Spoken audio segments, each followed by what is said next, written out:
Le balado, le planif. Dans l'angle mort, avec Isabelle Bérard.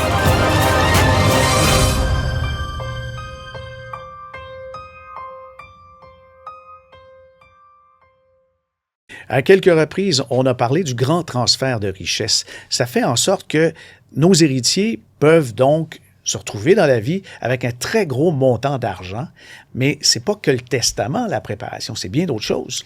Oui, effectivement, Fabien, il y a des gens qui se disent, ben moi, je suis prêt, j'ai préparé mon testament, tout est en ordre, mais c'est bien beau avoir préparé, mais est-ce que vous avez préparé vos héritiers à recevoir ce que vous allez leur transmettre? Au Canada, il va y avoir dans les prochaines années plus de 1000 milliards de dollars qui vont être transférés d'une génération à l'autre. C'est quand même énorme. Et il y a beaucoup de personnes qui vont se retrouver avec des grosses sommes d'argent, mais qui ne sauront absolument pas quoi faire ou comment gérer ça. Ouais. Et en plus, ça arrive à un moment où on vit des émotions fortes, où on est en train de vivre un deuil. Donc, ça peut faire en sorte qu'on puisse prendre des décisions précipitées ou improvisées qui vont être irréversibles.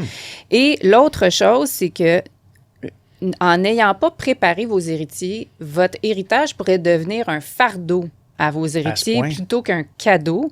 Okay. Ça pourrait créer une incompréhension, des conflits familiaux. Et tout ça, c'est pas par manque d'amour, là, c'est vraiment juste un manque de préparation.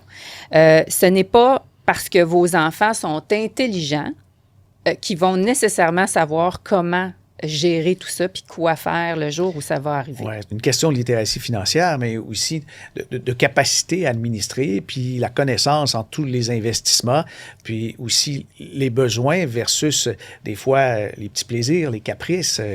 Oui, puis c'est important aussi de manifester nos intentions. Donc, évidemment, la première chose qu'on vous propose, c'est d'ouvrir la discussion. C'est pas tant d'y aller dans les chiffres, combien vous allez léguer, mais de bien expliquer quelles sont vos intentions, c'est quoi vos priorités, vos valeurs, pourquoi vous avez fait certains choix, pourquoi vous avez décidé de léguer tel bien à telle personne, ou pourquoi vous avez décidé d'aider une cause en particulier, ou pourquoi vous avez choisi de mettre en place une fiducie testamentaire. Donc, il faut expliquer nos intentions. Ça va évidemment éviter beaucoup de conflits ou beaucoup d'incompréhension le jour où le notaire va faire la lecture du testament.